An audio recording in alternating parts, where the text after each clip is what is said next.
Netflix FIFA Uncovered.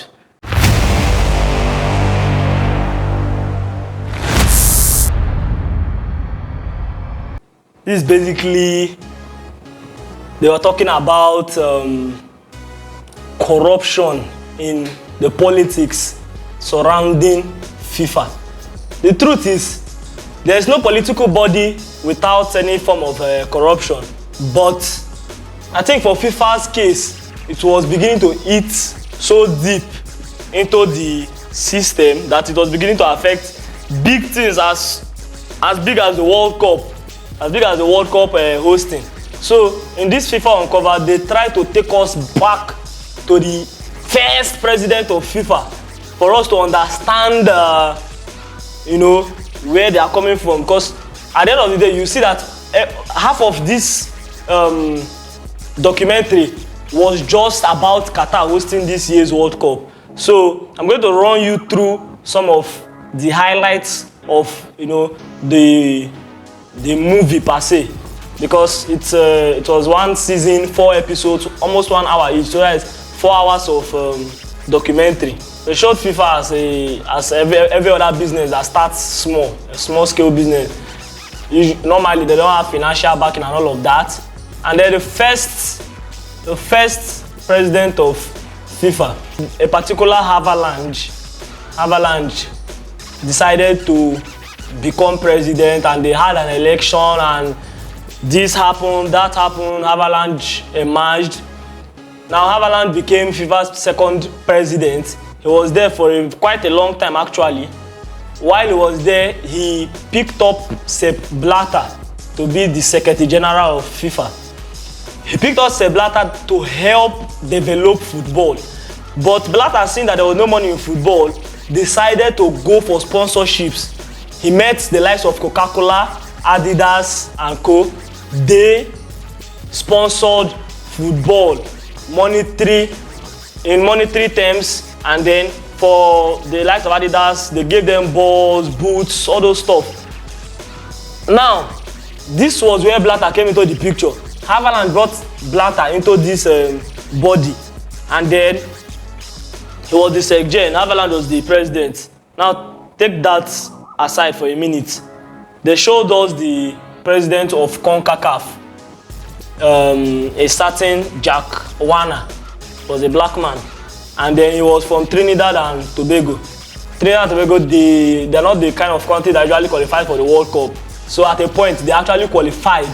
And then the players met this said man, and then they tried to discuss terms of how they will share the funds and everything. And then after discussing all of this, somehow, when they finally got to the World Cup, Turner just turned on them. The one that turned on them.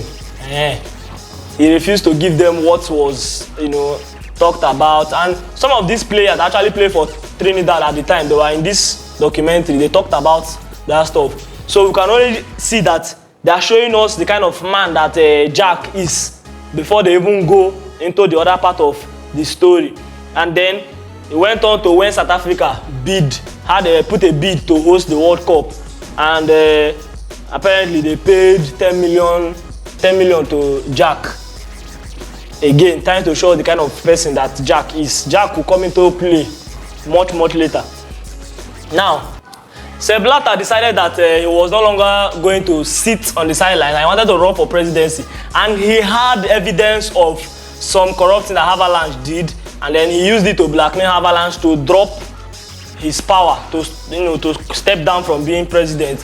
And then an election was held, and Blatter came in. That is how Sepp Blatter came into power. Sepp Blatter became the 3rd president of FIFA. Now, things and things.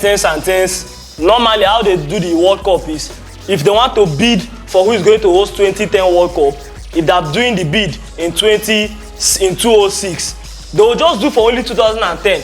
Then when they want to do 2014, they will do it just only 2014. But when Blatter came into power, he was there for quite some time, and then when he was saying that he was aging and he will probably not be there for a long time, he decided that they should run the bid for 2018 and 2022 simultaneously. which Russia eventually won for 2018, and Qatar won this 2022 own. This was happening in 2010. Now, the reason they did this, both Blatter and the people that, although he later regretted taking the action, both him and the people, they did it because, you know, for any country that wants to host the World Cup, you go come find men small something. That one na normal. They argue. So they just wanted to take everything at the same time, believing that by the time they will do the one for 2022, they will not be the ones in power again. And then it's backlashed on them when eventually Qatar won. Now there were so many speculations surrounding Qatar's winning of this bid, because they did 2 elections at the same time, and this documentary did not even say anything about Russia. It was like, okay, Russia was clean, nothing happened, and the people for that 2018, the FIFA, they made it clear that they want a European country to host that one. So it was them, England, Russia, they were the ones that placed bid for that one, which Russia won. Nobody talked about that thing again for the rest of the documentary. But the Qatar's own that USA also made a bid for, and some other country, man, not be small matter. They kept, you know, going back and forth about this thing. Now let me tell you this. Apparently, they said Qatar paid 1.5 million to 3 African EXCO members, because it's the EXCO members that are in charge of this selection of who is to host a World Cup, of which there was a certain Adamu from Nigeria. You know, they carry last for all this kind of rubbish.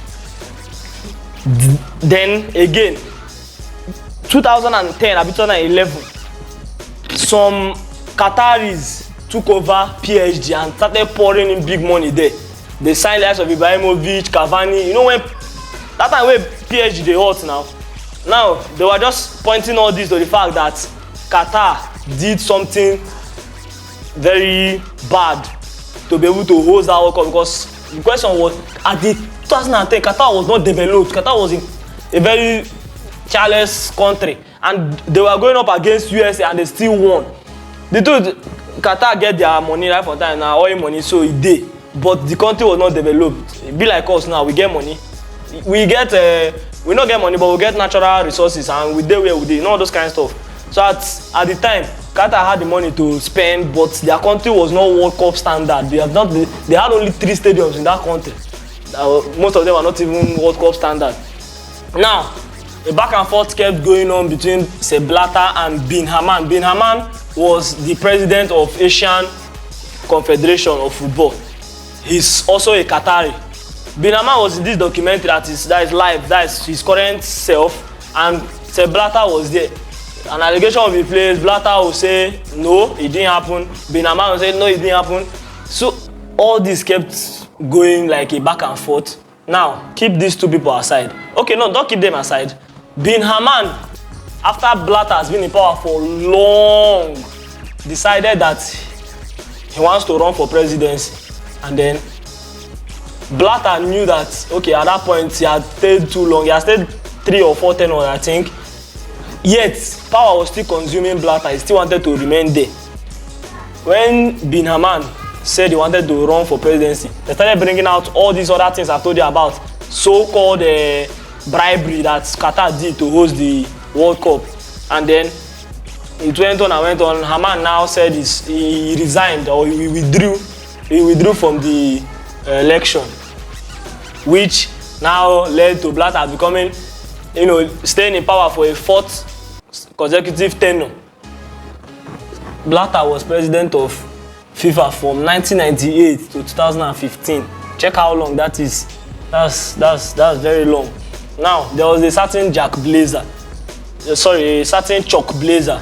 Chuck Blazer was the Secretary General for Sepp Blatter, a very fat, big man from United States.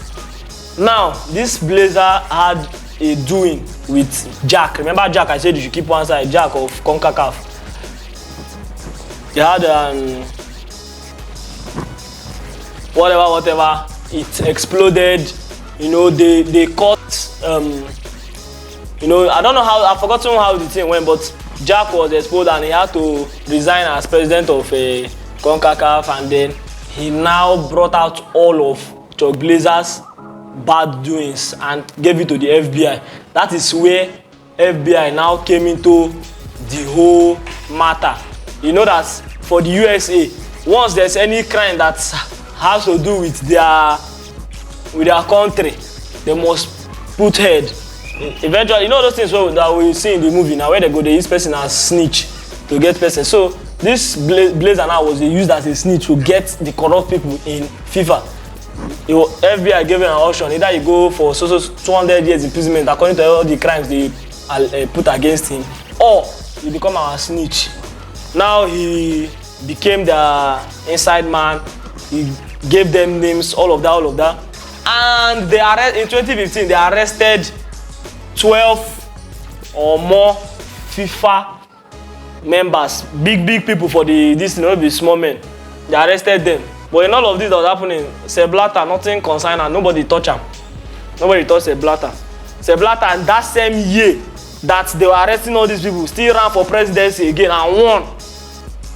Now, after he won, people were like, they arrested people that are in your people that worked with you and all of that. And then you that was the overall leader, there was no charge placed against you and all of that. 4 days after winning that fifth tenure, he now resigned. That's where Michel Platini came into the whole matter. He has been in the matter since, because he was UEFA president. But then, as Blatter resigned, he was like the next best person to take over. And just when he was supposed to, his own bad doings came up, and then both him and Blatter were suspended from football for 90 days. Within that period, they could not be without a president now. Gianni Infantino came on board. He did not want to be president. It was people that now told him, okay, you can do this. Let's take you as our person, blah, blah, blah. Now, the point is, for this Infantino's own, you see somebody that was just on his own and all of a sudden the thing come meet her. Then for Platini, something that he did years ago that he has probably forgotten that he did, they brought it and used it against him. So at this stage, if you're still watching up to this point, if you get any political ambition later, it might not even be political, just anything where you know say somehow later they will drag you down or something, just avoid them. You don't know where all these things will come out from later. You understand? You don't know what the future holds. That was how Platini could not, get what he wanted, and it was Infantino's luck. Now, there was too much drama surrounding Qatar hosting. Remember in our last video where we talked about Ronaldo saying they want to put aside all the Qatar controversy. Now, remember I told you that so many people did not want Qatar to host this World Cup, specifically because of these LGBTQ people. Please don't come for me for saying this, but that is just the truth. Now, remember that Qatar is an Islamic country, and they've said that they're not going to tolerate any form of this LGBTQ in their country. If you want to come and watch and enjoy the World Cup, just come. It's just 30 days and go. Don't come and spoil their country. They laid out rules and don't do this, don't do that.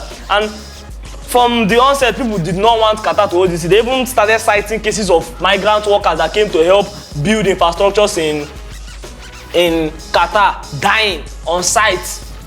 As deep as that, just because they did not want Qatar to host this World Cup.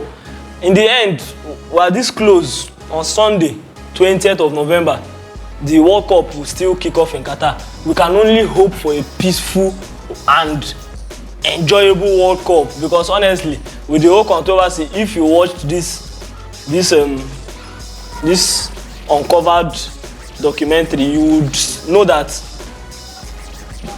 there is so much against Qatar hosting this World Cup, but we hope that we can get a very good World Cup. So that's just the summary of this FIFA uncovered documentary. And I hope that this passed the kind of message that you are hoping to get from this video.